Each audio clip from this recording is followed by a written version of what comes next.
Buenos días a todos. Vamos a iniciar la sesión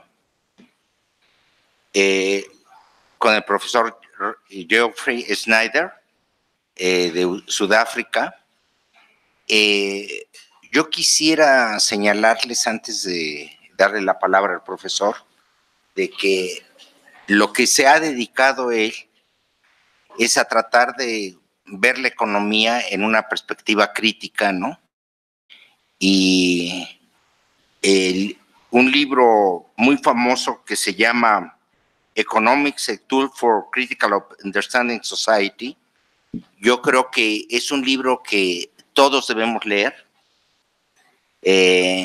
y ahora se ha tomado el esfuerzo de escribir un libro que está por salir, de más de 1000 páginas, en el cual hace un recuento de las diferentes perspectivas de la economía.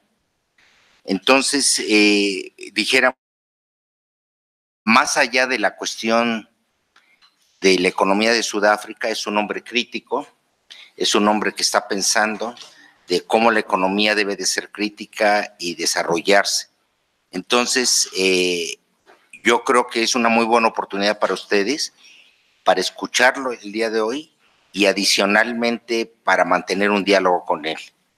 Entonces, el profesor trae preparada una presentación, después de la cual interactuaremos con ustedes y haremos una serie de conclusiones al final. Muchas gracias. It's your time, Geoffrey. Thank you. I will go down to see you, because if not, I don't see you. Okay.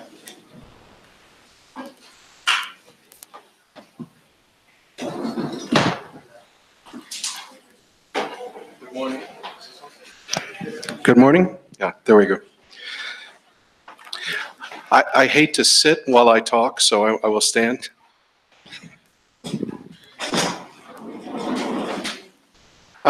Thank you here, and for you all for being here today. I apologize for speaking in English. My Spanish is terrible. I could talk in a little bit of African languages, but I suspect that wouldn't be any better. So I'll stick with English today. My topic today is about South Africa and the huge problems that were created by bad economic policy. In some ways, South Africa is a perfect test example of neoliberal policy and why it doesn't work, because in general, South Africa had a very racist apartheid regime until very recently, until 1994. But you would think after that ends, that things would get better. But things are worse for most people in the country. So this is one of the most astounding failures of economic development theory ever in history. I think this should go down in infamy as one of the worst examples of economic policy ever visited on a country. And so that is the story that I'm going to tell you today. So South Africa under apartheid was an unbelievably ruthless exploitative system. And so the signs there say whites only. It was segregated by law. Whites controlled the entire economy. They seized all of the land so that they could force black South Africans to work in the mines. So they have gold and diamonds in South Africa. That's its main source of wealth. And so they took all the land away from black South Africans. So they had no choice but to work in the mines. And so the whites took all of the land. They controlled all the businesses, controlled all the productive resources. And so the black population then was brutally exploited. And that was the apartheid system that was in place until 1994. So the regulations were incredibly specific and detailed. I mean, it really was an outrageous system. So for example, no black people were allowed to do skilled jobs.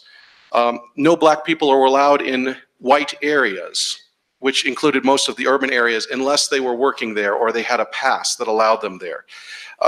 Black people were not allowed to marry white people. Black people could not vote. Black people could be detained and tortured without trial and detained indefinitely. Critics of the government were branded as communist traitors. They were arrested. So again, a brutal exploitative economic system. And it was one that the United States supported. Why? Even though they were so horrible, we supported them because it was the Cold War and they were supposedly anti-communist. So it didn't matter, right? We supported any dictator if they just said they were anti-communist. And so we supported the racist white regime in South Africa for the same reasons.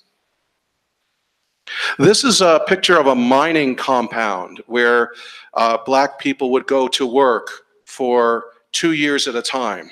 So basically, this is how much space each individual would have. They would cram thousands and thousands of black workers into these mining compounds where they would be away from their family 2 years at a time to do work, do terrible work in the mines in a very labor-intensive mining system. This was also, by the way, the root of the AIDS crisis in South Africa. I don't know if you know this or not, but South Africa has the world's highest AIDS infection rate. It came out of this system because when men are away from their families and their wives for 2 years at a time, then you get prostitution. And so when AIDS hits South Africa, it spreads like wildfire through the compound labor system, and then it comes back to their families, and then it spreads from there. So South Africa's system is a terrible incubator for the AIDS virus once it hits South Africa in the late 1980s. So in general, the apartheid state was very, very monolithic. They had to have a repressive environment. So the white population at its largest was 20%, and the black population was 80%. So they had to repress 80% of the population. That required a police state. So it required tremendous amounts of weapons and police and things like that. Very expensive to run. There were restrictions on labor movements and housing and where you could invest. So it was very much a state-dominated system. But it was state-dominated on behalf of whites. They also pushed into energy and steel. So the government created a lot of businesses and controlled a lot of businesses. So again, very state-dominated system. There was censorship of the media, so there was no free speech. They protected industries, and they had to more and more because as South Africa became more and more of an international pariah state because of their outrageous actions, they became isolated. So perhaps you know of the Soweto riots in 1976, in which a group of school children were protesting, and more than 500 were shot, many of them in the back by police.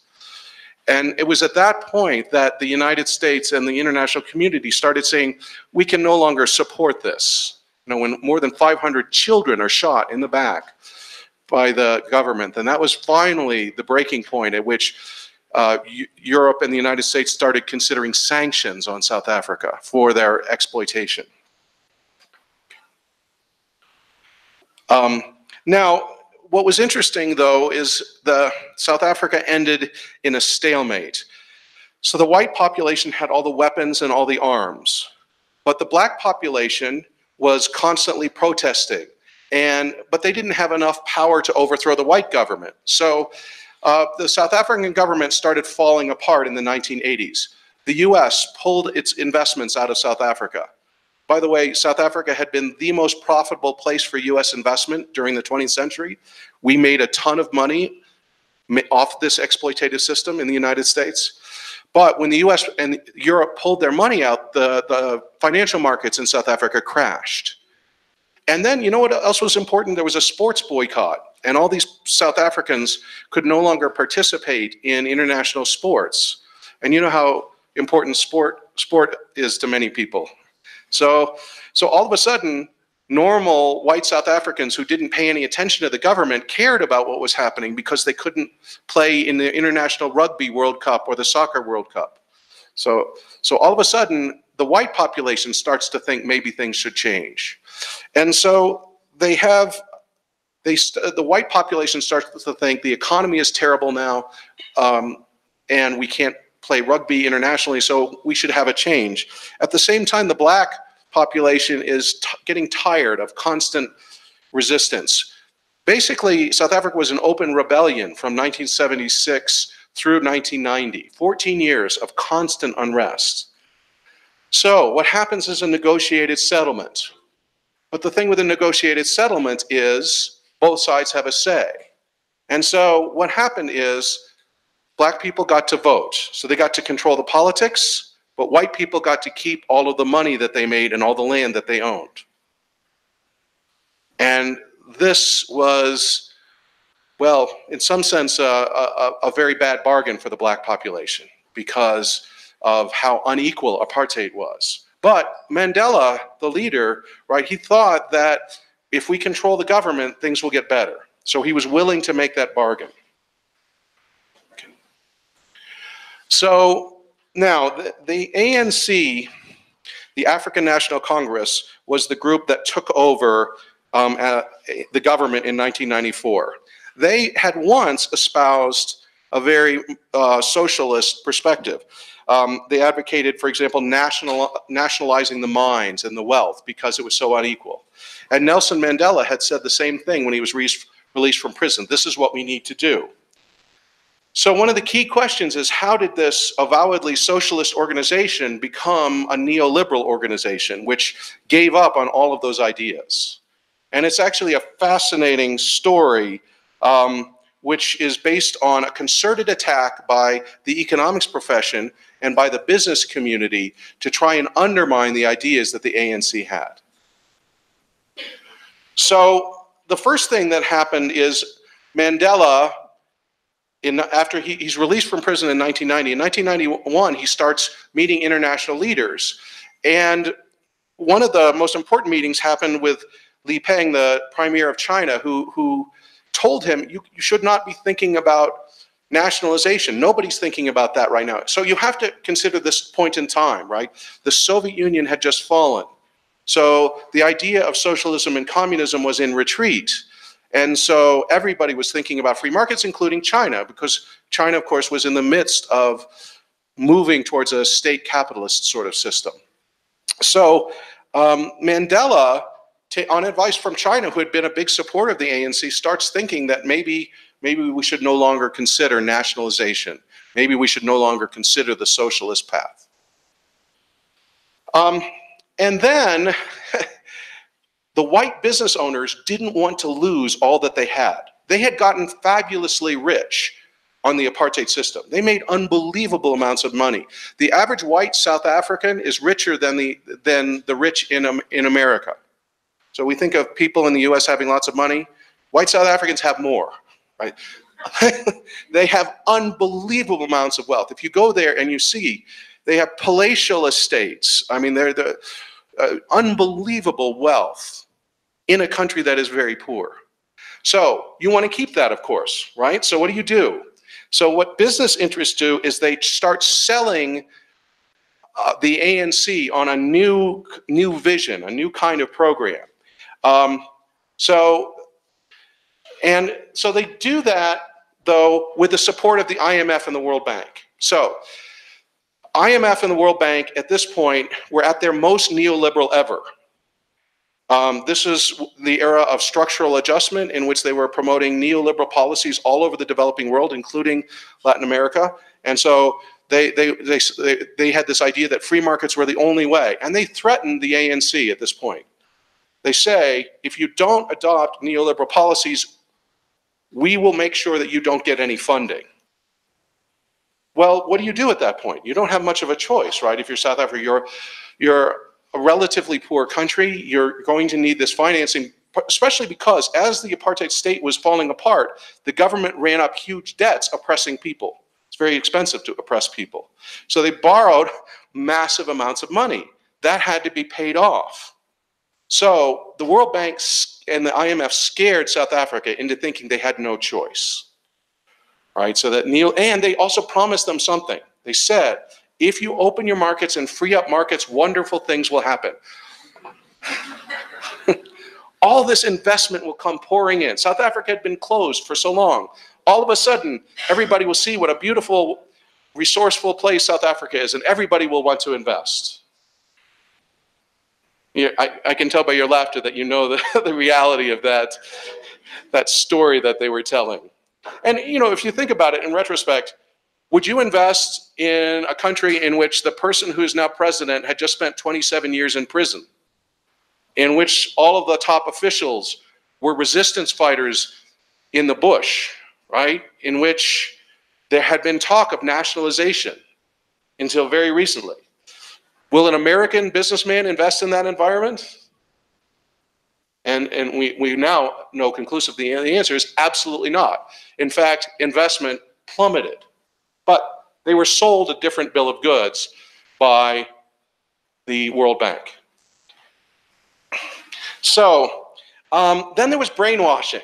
So the World Bank starts this program. They fly South Africans in droves to Washington, where they teach them real economics, by which, of course, they mean neoliberal economics. And so they basically, because these are people who've been in prison, so they don't have an economic background. So they tell them, this is economics. So they basically have this brainwashing program to teach them the ways of neoliberalism and how wonderful it is and how markets really work. So, it's an orchestrated attempt. We have actual evidence that the World Bank explicitly had this goal of teaching neoliberalism to the ANC. In fact, and then the World Bank sends its own people to South Africa to do the same thing. So there's a massive brainwashing operation to try and convince everybody of the wonders of the free market. And even there's a World Bank publication in which they later boast about how influential at the country policy level they were. In other words, they were completely successful in convincing South Africa to adopt a neoliberal approach. So then into this mix, we have the business interests. So remember, as I said, the business interests are fabulously wealthy and they want to preserve their wealth. So what do? Well, they understand that they need to convince the ANC. That's who they need to convince. So how do you convince the ANC? How do you get the ANC to buy into neoliberalism that would allow them to keep your wealth? You give them a share of the wealth. So they designed this program called the Black Economic Empowerment Program, which at an abstract level is designed to promote black-owned businesses. And what they set up is a system in which black-owned businesses get preferential government contracts. And, it has a supposedly noble goal. Blacks have been excluded from the economy. We want more blacks to be business owners. So on a surface level, it makes sense, right? But what do they actually do? So they find people in the ANC who will act as fronts for their businesses. So the current president of South Africa, Cyril Ramaphosa, he's one that they pick, right? And they say, hey, you run this business. It's really our business, but we'll give you a share, right? We'll give you 26%, in fact, because that's what the law said. Black ownership has to be 26%. So they gave Cyril Ramaphosa 26%, right? And in return, all he has to do is just sit there and earn the money while they keep earning the rest of the money. And they do this over and over again with highly placed ANC officials. So they literally buy off the entire top echelon of the ANC so that they immediately become millionaires. And of course, it's almost irresistible. You've gone from being in prison or living in a shack in a poor township to some company offering you millions of dollars. I mean, how many people could resist that? So in a sense, they were playing on that history and the desperation that the black community experienced. And it proved to be irresistible for almost everybody who was offered that deal. So this was the master plan. I mean, I have to give them credit for it. It's an ingenious way to keep your money after you earned it in a brutally exploitative way. Next one. So in general, then, the program is started by the biggest South African insurance industry, Sanlam, and it's followed soon after by the big mining company, Anglo-American Corporation. So they all start these programs where they transfer assets to subsidiaries, which are technically in the name of a black person, but are really still run by them, and they still earn the profits. While a share goes to whatever ANC person they put in charge, right? So it's basically, they're just giving a cut to the current government while they keep making all the money that they used to make. So, and then the ANC loves this so much, they make this national policy. So as soon as the government is in power, they make this becomes a national policy designed to emphasize this. But of course, it is a way for the ANC to continue to enrich itself. And so Cyril Ramaphosa made $450 million in a decade.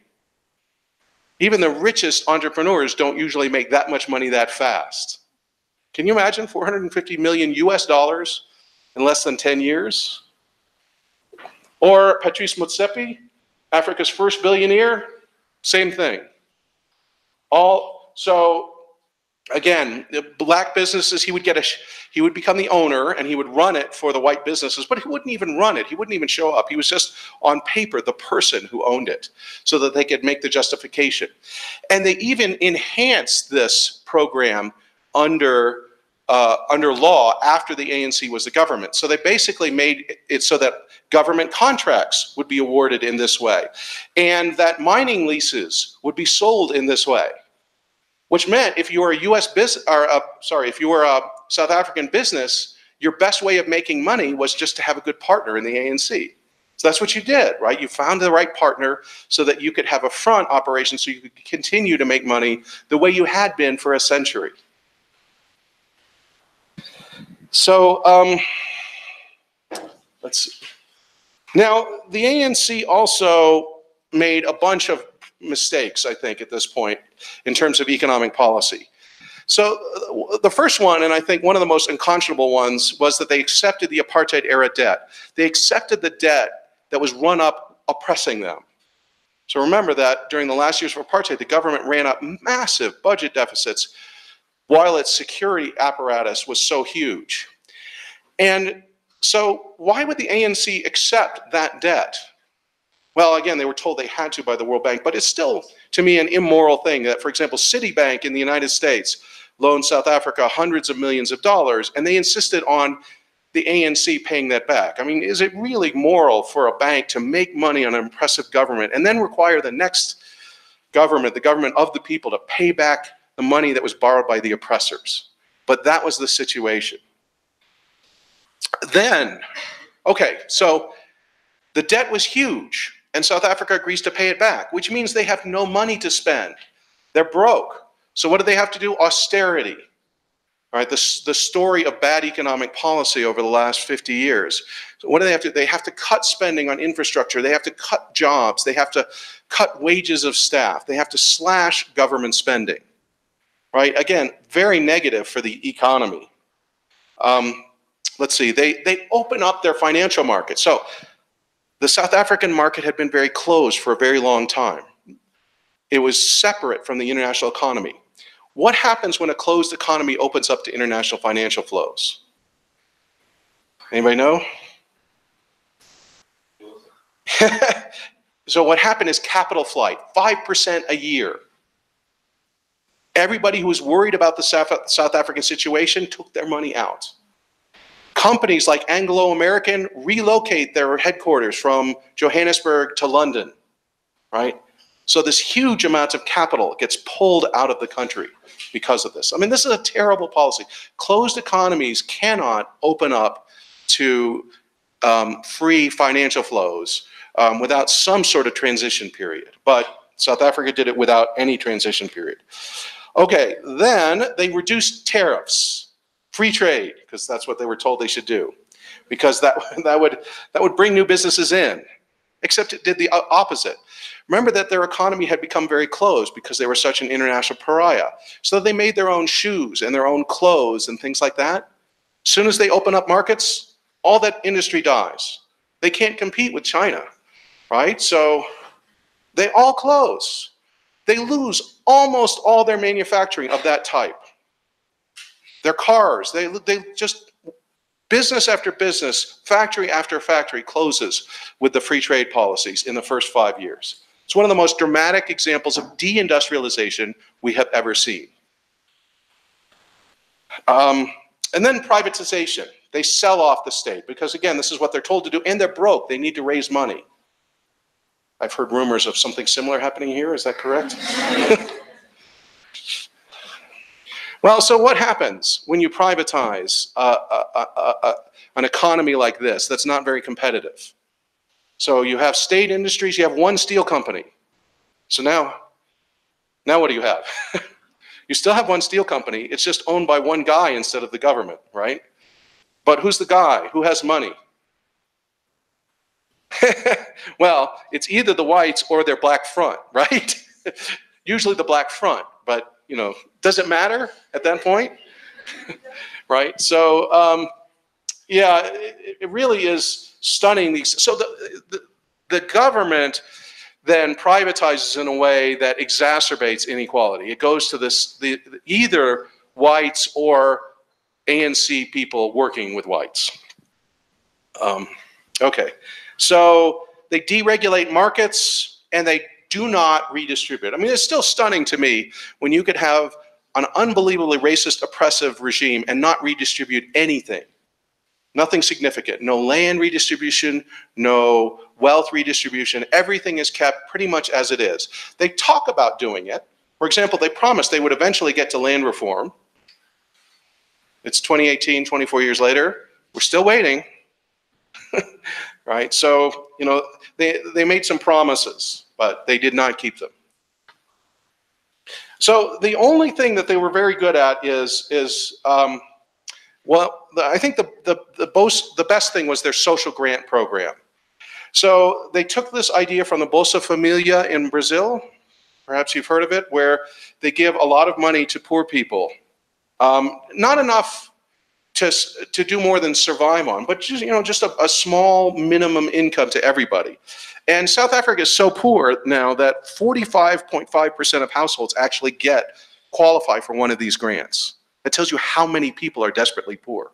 This only goes to the desperately poor people, and almost half the population gets it, right? But it has been very good. The poor communities that I work in, this is the main source of income for so many families. And they spend that money in their communities, which then fosters business growth. That is businesses that are run by the local community. So this has been the most useful thing that they did. They, of course, have been criticized for doing this by the World Bank, but they've done it anyway. And frankly, they couldn't undo it at this point because the outcry would cause them to immediately lose office. So fortunately, I think this has become relatively institutionalized in South Africa. The other thing is they have built some housing, so there is better housing and other services. So segregation doesn't exist formally anymore. So, and of course, there's not brutal exploitation. So it would be incorrect to say things aren't better in some ways, right? I mean, you're not getting beaten by the police for being in a place that you shouldn't. So there is some improvement. But there are major problems. As I mentioned, the loss of manufacturing jobs was catastrophic, and I'll give you some data on that in a second. Mining is still the big industry, but the other thing is that I think what I want to point out is financialization. Have you heard that term before, financialization? So in the US, we talk a lot about how the entire economy is run by Wall Street now, right? It used to be companies, corporations like General Motors mattered. Now, Wall Street trumps everything. Wall Street's more important. Well, you have that same sort of financialization process in South Africa where the banks are now controlling everything. So we've moved from an economy of goods production and mining production to an economy of banks. Why does that matter? Well, the first thing is remember that the banks moved out of the country. So most of them are headquartered in London, which means the profits go out of the country as well. And what do banks want? Yeah, I mean, they want a return on their investment, right? They don't care about economic development. They don't want to take risks. Banks like secure things, right? So So when the banks take over the economy, it becomes run in a different way, and not in a way that's beneficial to most of the population. So unemployment is probably the biggest failure. I want you to think about this data for a second. The unemployment rate in 1994, when Nelson Mandela took over as president, was 4.4%. 4.4%. By 2003, 9 years later, it was 27%, and it has stayed there ever since. Again, one of the worst failures imaginable in terms of economic policy, right? 27%. In the US, that would be considered a depression, right? That is the chronic level of unemployment in South Africa.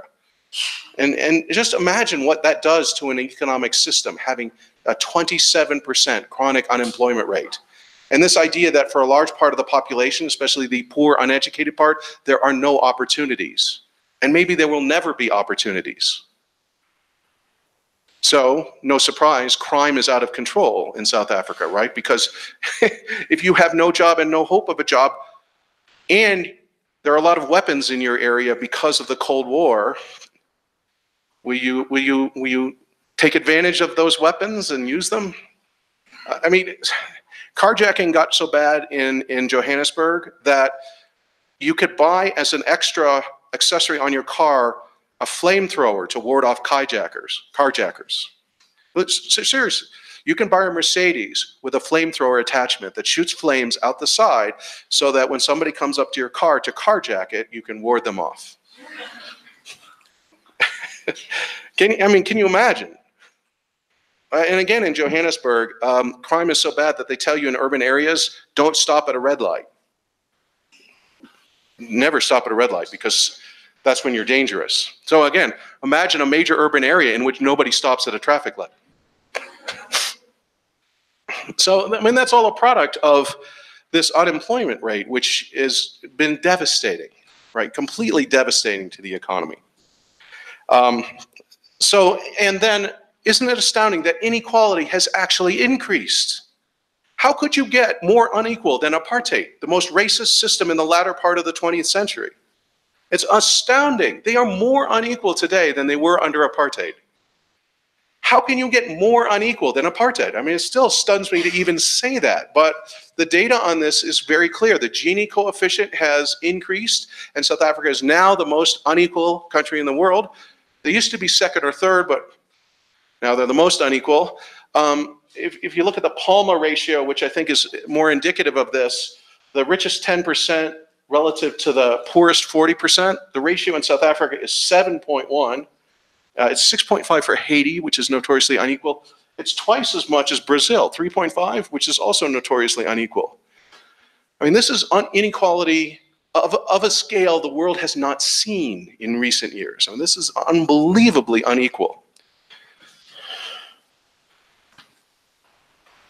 The wonders of neoliberalism. So the wages have actually declined then, so the wage share of the population is worse now because of the undermining of manufacturing. Manufacturing is where the good wages tend to be, right? When you lose your manufacturing sector, you lose good wage jobs. So wages have declined. And then, of course, it's probably obvious, but wealth inequality is also worse along with these trends. So let's see if I can get out of the way here. So capital flight. Capital flight is happening all the time. It happened every year for the first 5 years. Now it goes in waves. There'll be a spurt of investment because there's a new opportunity in South Africa, and then it'll leave as they get worried about things. And then it'll come back, and then it'll leave, and so on. And of course, a lot of developing countries experience this, but this instability is not good for economic development, right? If you're constantly getting less and then more, and it's just the economy is so extreme then, the fluctuations are so extreme. The other thing is relatively poor growth. You notice that South Africa is worse than the rest of sub-Saharan Africa in terms of economic growth. So sub-Saharan Africa is the worst performing region, and South Africa is worse than the worst performing region. So that's another example of the wonders of neoliberalism. Change it. And then the ANC, the resistance movement, the group that freed South Africa, ordered miners shot. And this still, again, it stuns me that this happened. And you know who ordered it?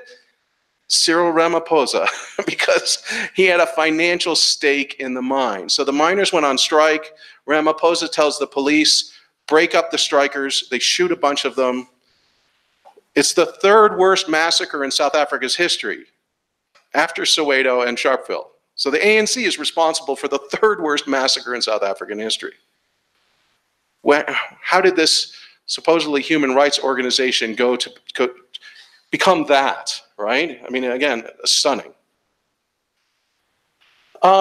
So culture in South Africa is a very odd thing. I think you can't understand a country without understanding culture. And so you have to remember that in South Africa, you have different societies with different cultural backgrounds. So you have the British, and the British have this wonderful way of saying, well, things were bad under apartheid because of the Afrikaners who ran the government, and they're bad now because of the ANC. We had nothing to do with the problems in modern South Africa. But of course, they were the ones who owned the mines, who set up the system in the first place.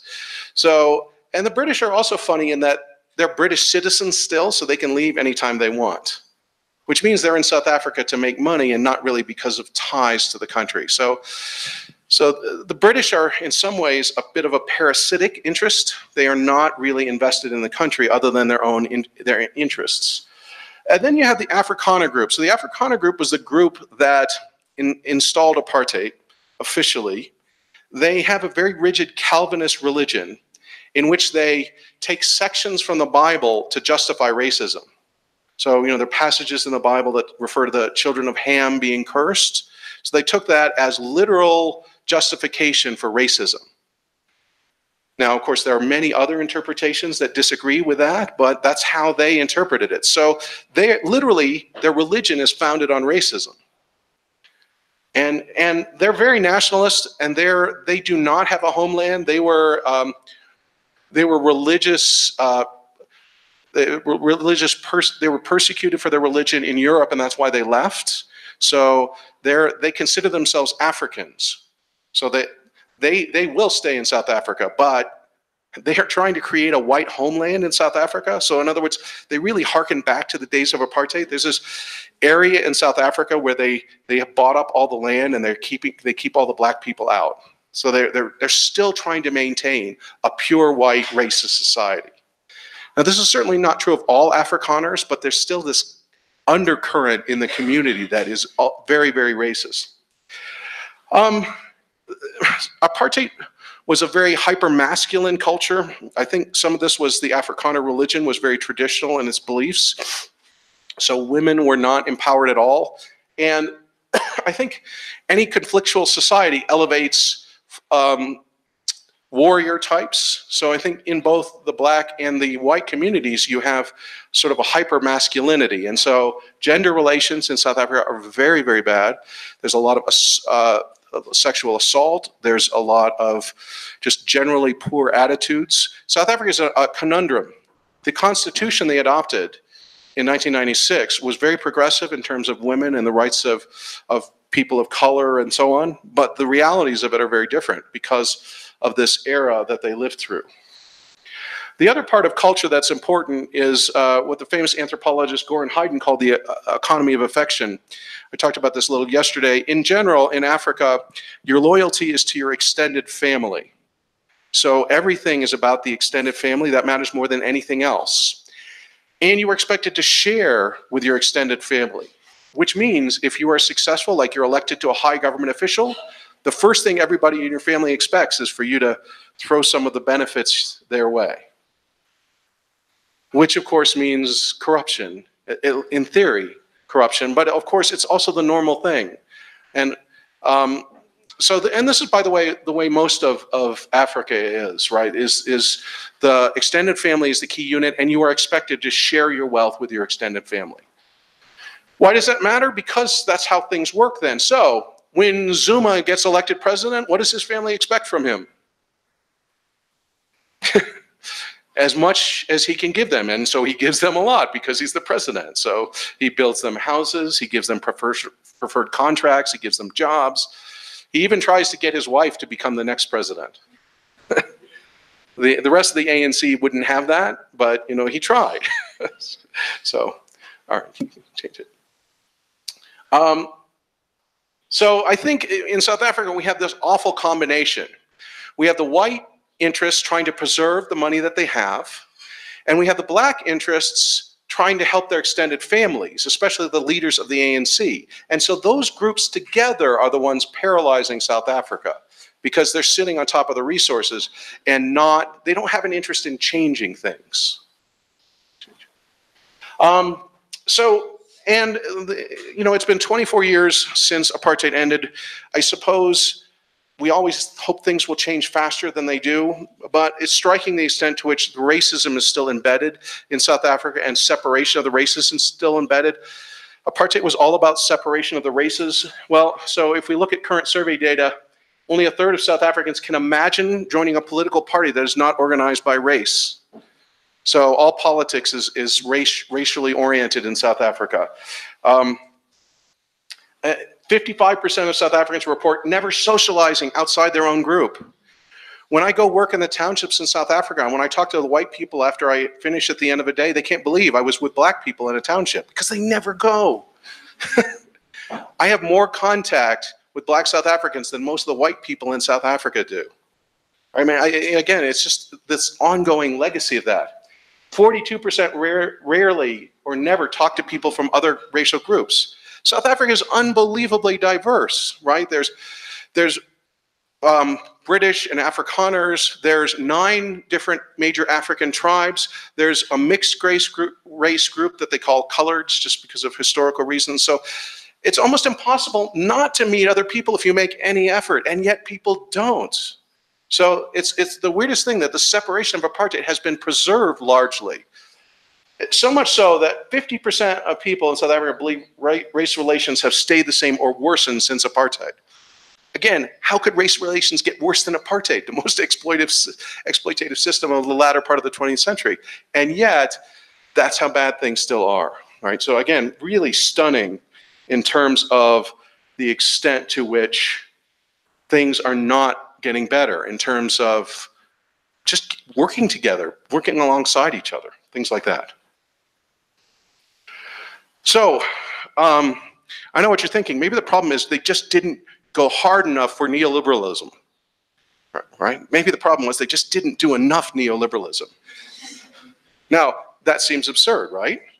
But you see that from all of these folks. You see that The Economist has said this about South Africa's economy. Of course, we know The Economist magazine and its predilection for neoliberalism, but it also comes out of economists who believe there's this weird idea in economics in which they think you either have to be a market approach like the US or a social democracy like Sweden. You can't be in the middle of those two. And so they see South Africa as sort of in the middle of those two, not doing the market part very well, not doing the social democracy part very well, so that's holding them back. And since the government is corrupt, which way do you have to go then? Well, obviously neoliberalism, right?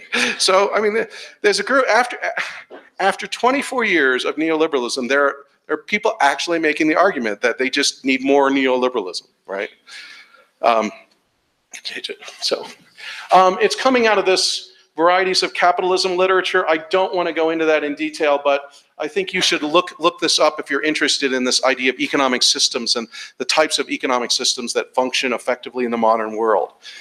But let's skip that and let's just talk about the extent to which what might actually work. So let's skip this as well. So the idea that neoliberalism will work is absurd and it's ahistorical. Okay, so no developing country has ever developed via neoliberalism. Every single one that's developed successfully, the late industrializing countries, the last 50 years, have all used state-centered development. Every single one. Why?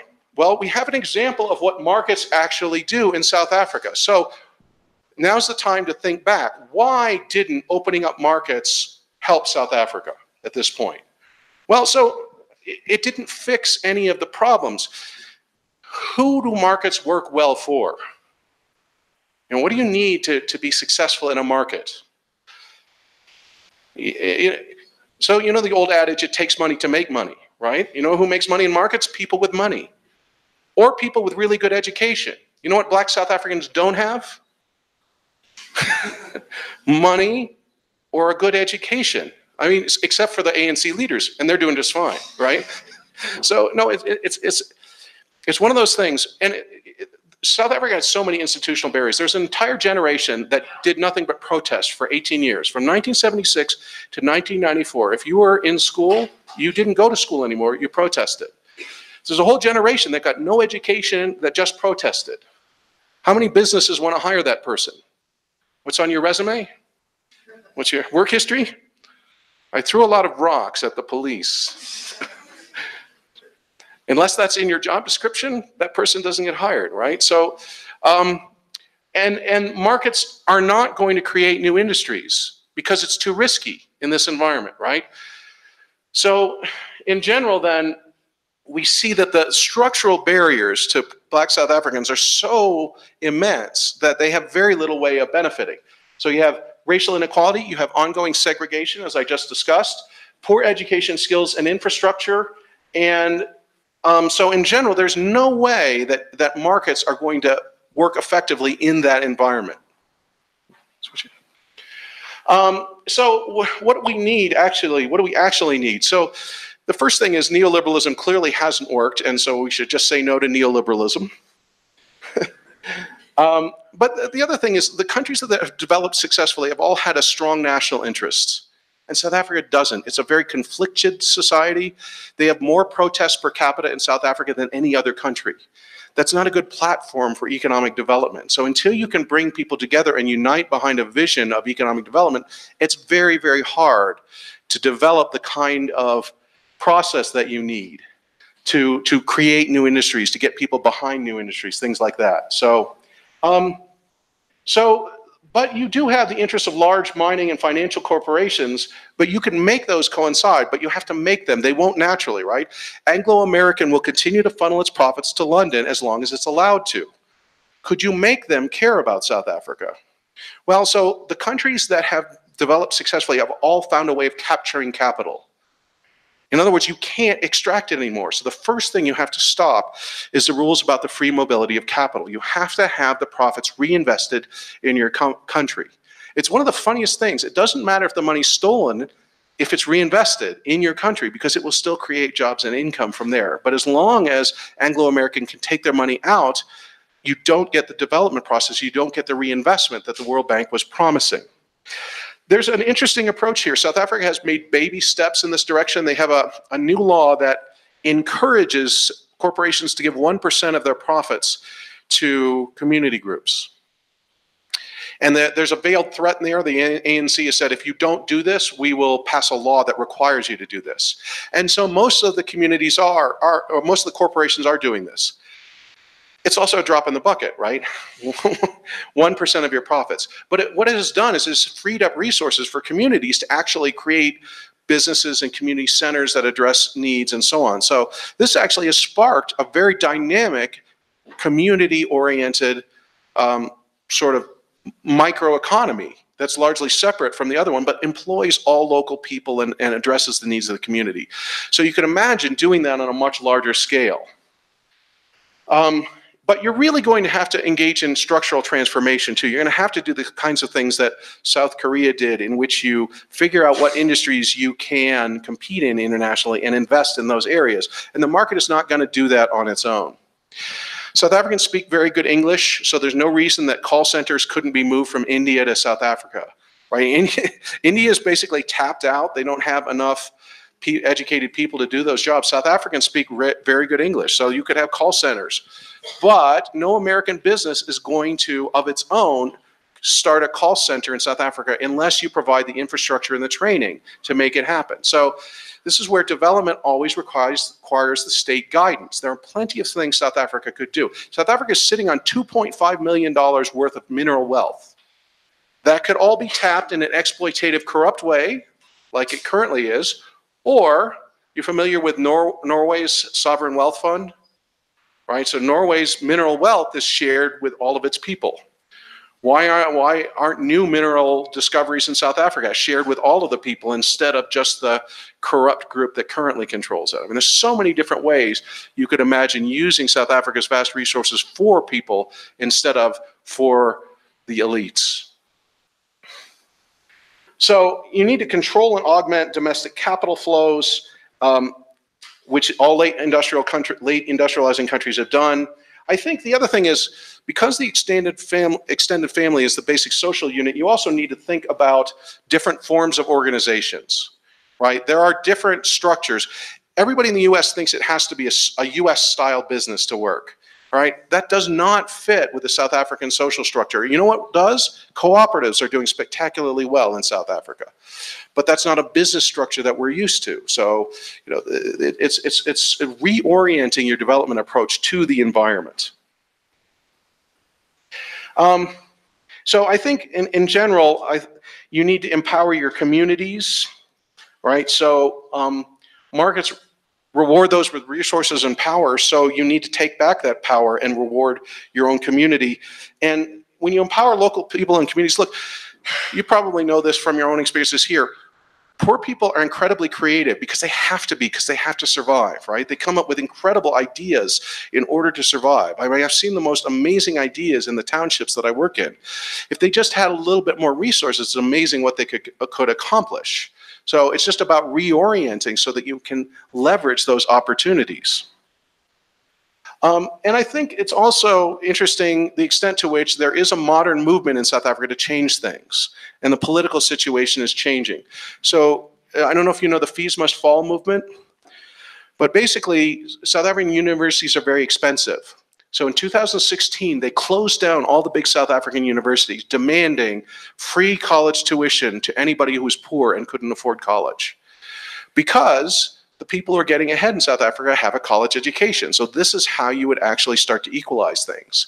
This group that organized that is now organizing other things and political changes too. And they're basically, they look at Mandela as a traitor. It's interesting to see because he's a civil rights leader for most of the rest of the world, but they look at him as a traitor because of how the ANC has sold out.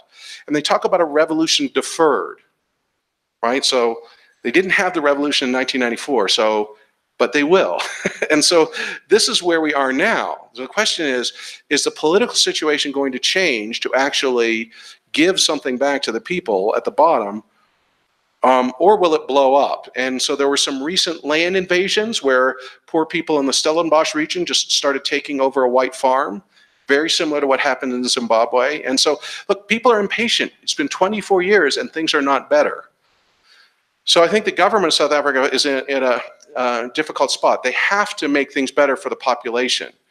But of course, they've become very rich. So how do they preserve their own status? But that's why the politics are changing. And there are all sorts of new political parties forming. And that's where we are right now. Thank you very much.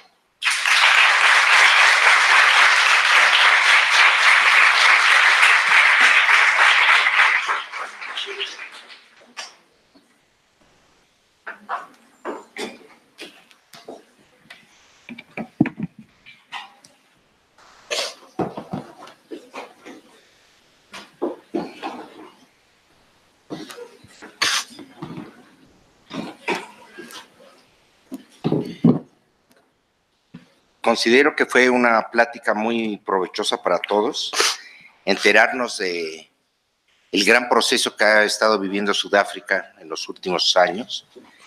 Es difícil de entender Sudáfrica para nosotros.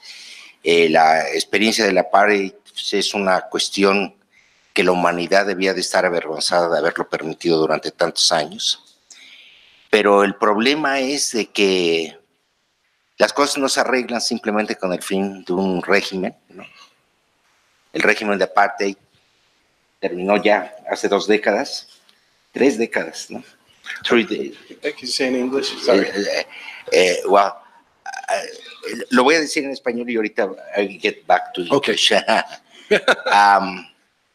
Entonces, las cosas no se han compuesto y tiene que ver gran parte con que la organización política que llegó al poder, también con la población negra siendo presidente varios sudafricanos, ¿no? No han podido revertir el proceso. Entonces no es nada más cuestión de la apartheid, sino es del desarrollo. What I'm saying, Geoffrey, is about that it's not enough not to have only apartheid disappearing, you know? Right. Because what is needed is a reform of the state, you know? That because blacks have been in power for the last 30 years, no? And things have not changed at all. True. So what we have to wonder is then what is the way, no? It's not apartheid, it's something more deep in the form that the state have been conformed, no? So I guess that that's what we must discuss, no? Because if not, we think that is just the end of apartheid, the one that is going to help the things. Well, things are getting better in that sense, no? At least some things. No, at least black people is in power, right? And they are their combination is working for them, no? In terms of politics, but what the roots of the bad, of the evil, is not in the apartheid only, but is in the roots of the how the state is conformed. Right. So yeah.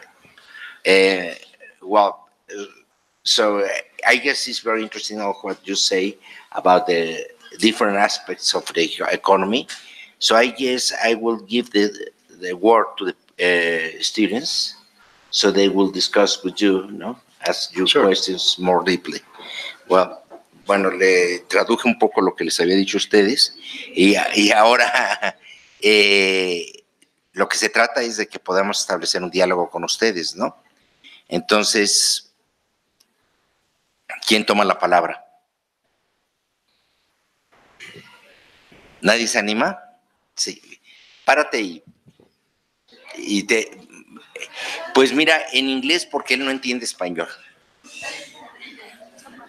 O si quieres decirlo en español, yo y lo traduzco, no sé. No, hola. According to what he was saying about it doesn't matter that the apartheid just disappear, but the reality it's still even worse. I don't know what you believe, but I think that we have to remember that capitalism in Europe and even in the United States has roots in the black people, in the slave black people. So I think it's a little bit radical, but I believe that it's about the economic model, not only neoliberalism, but capitalist itself. So I don't know what you believe.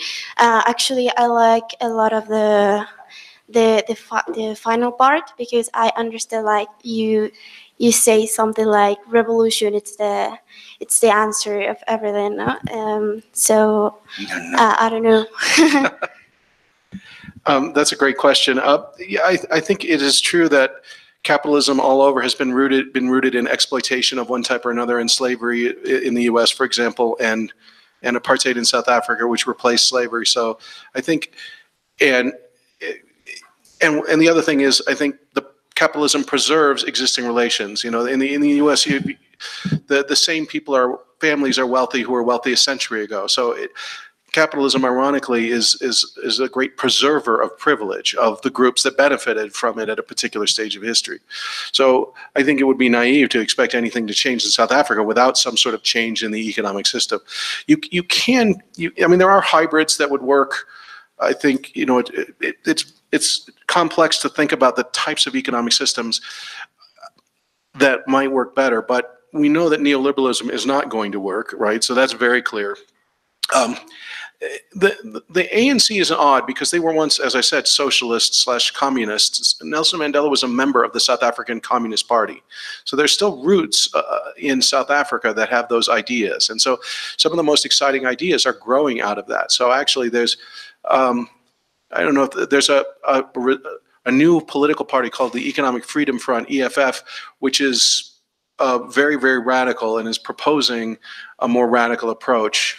The weird thing about politics in South Africa is the ANC, because they're seen as liberators and because apartheid was so horrible, the older generation in South Africa identifies with them completely. It's the younger generation who doesn't. So the change in South Africa is going to come from the younger population as they start to control the political situation. I don't expect much to change until they're a bigger part of the electorate, because the old black population just identifies so strongly with the ANC, and for reasons we can all understand, because they, Nelson Mandela did help to bring down the end of apartheid, and that is a major achievement, even though the economic situation is better. I mean, capitalism is general exploitative. I think it could be made to work better if you, for example, so you could redistribute things and still have capitalism. So or you can have a social democracy in which you have a better foundation and safety net, for example. So you can still have capitalist markets, and the question is, what could actually transform the most unequal society on the planet? And certainly it isn't going to be markets, because there's no evidence that markets do that. So it has to be something else. The question is, what else? And so a lot of my friends in South Africa really do think that the African roots are in this cooperation, this extended family. So they actually think that cooperatives and socialism are sort of naturally suited to the culture. And so that's the kind of system that they envision, and that's one possibility.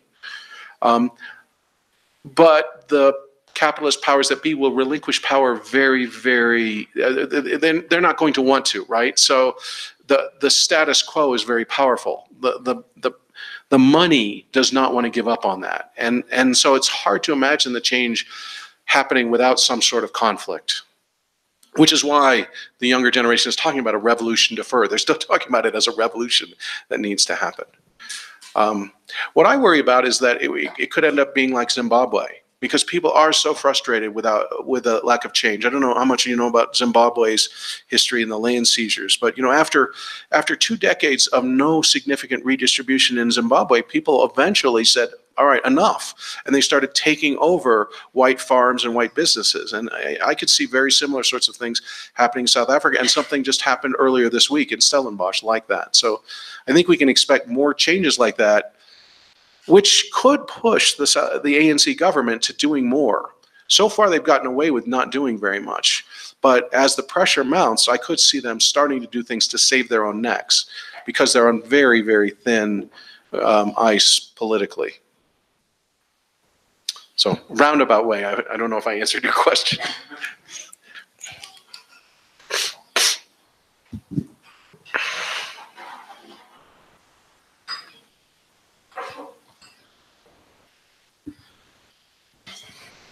Good afternoon. Well, the way I understand things, most of the problem came from the outside, but then it deeply embedded itself like on the inside of the population.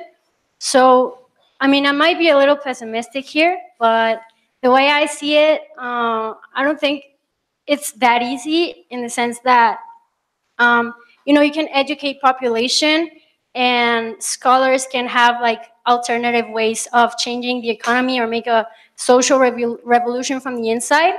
But ultimately, like comparing it to Mexico, it's no use that scholars have alternative ways of redistributing, resources, if the government is gaining a huge profit from the actual system, like the ongoing system. So in a sense, like, I don't know if this sounds a little too radical, but should South Africa close in itself again and restructure the whole like socioeconomic issues on the inside, and then open itself up again to the outside? Or would that be like way too far-fetched and way too difficult to do? Or is there any other like radical way that goes beyond political reorganization in order to like achieve something in the economy in the next like 50 years? Or what's your opinion on that? That's another great conversation that could last all afternoon. So I think you are actually very accurate in saying that South Africa has to de-link itself to a certain degree from the global economy to restart businesses. I think that's the only way you can. And if you look at the economies that have done that successfully, like South Korea, they were all protected industries, developed locally, and then eventually opened up once they were internationally competitive. I think that route to development is very clear.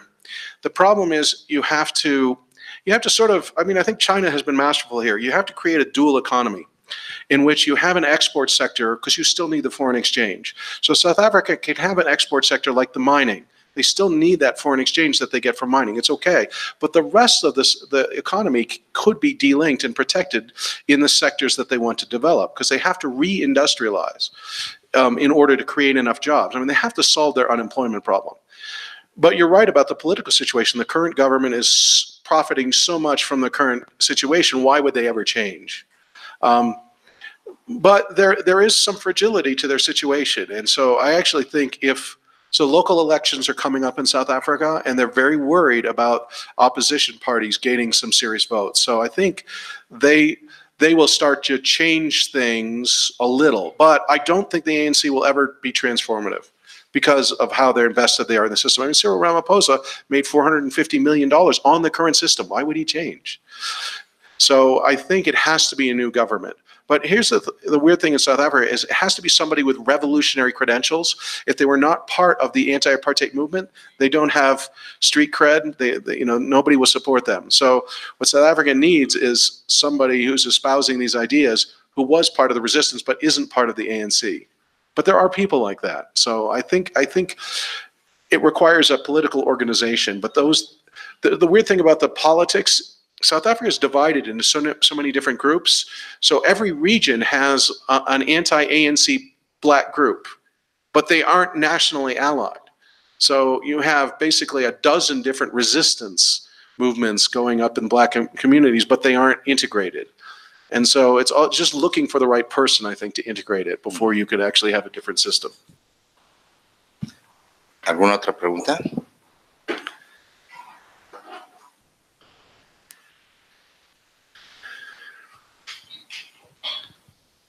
Well, I would like to know, sorry, because of my English, but I'll try. The thing is that neoliberalism and democracy are like linked together.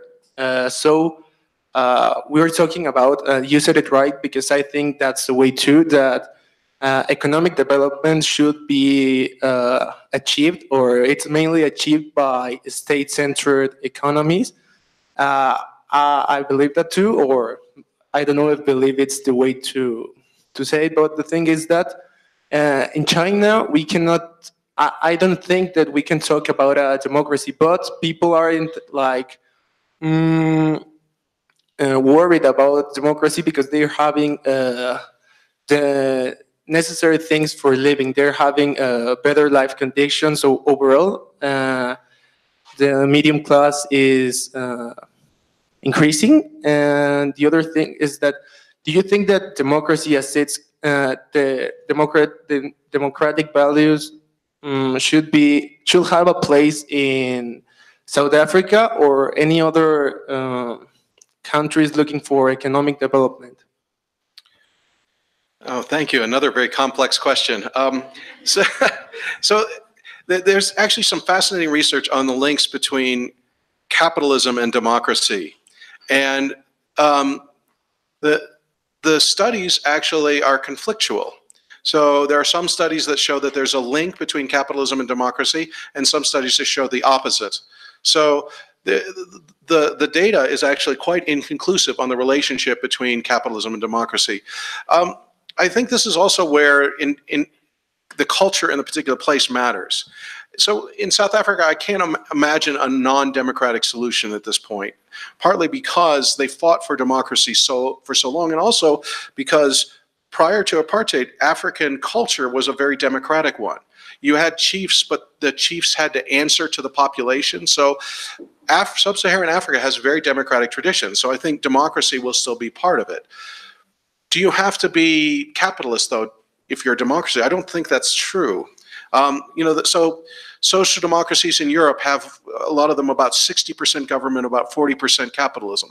So they're leaning towards socialist. They're democratic, right? So the people vote on the benefits that everybody should have, and they decide how to spend money. And Norway decides to allocate its oil money in a particular way. So that's a democratic state. So I think you can be a democratic state and be socialist or capitalist, or any variation in between. The China example, I think, is interesting because, when I talk to my Chinese students about things like democracy, they actually, it's not important to them, as you were saying. Some people talk about the extent to which each culture has a different value system. So there is this, I'm not sure it's accurate, but there's a Confucian culture in which respect for authority is more important than other values. And so I think you see that to a certain degree in China, but you also have South Korea, for example, in which you have deep democratic values now and you didn't before. So I think in Asia, there's a variation. And so, I don't know what will happen in China and whether or not they'll move in a more democratic direction. Certainly the current premier is not, but those pressures probably will tend to exist as people want more say in their lives. So I think in general, the trends around the world are in a democratic direction. And I think in South Africa, that will continue to be the case. The question really is, in a democratic tradition, is it going to be corrupt? And it's easy to corrupt in South Africa currently. So how can you create a situation in which the interests of the public are actually being actualized through government? And that becomes the key question. Unfortunately, due to this unholy alliance between the white business interests and the ANC leadership, you don't have that situation yet. But I do think that will change, and it's only a question of a matter of time. And what I hope is it changes democratically in a political way, as opposed to the alternative, which is really bloodshed and chaos, as in Zimbabwe. And I worry that could be the consequence, but I hope it's not. ¿Alguna otra pregunta? Well, I think thank you for your great exposition, and hope that we keep discussing, because there's no answer, a straight answer to anything. So thank you very much for that. And pues demos un aplauso para...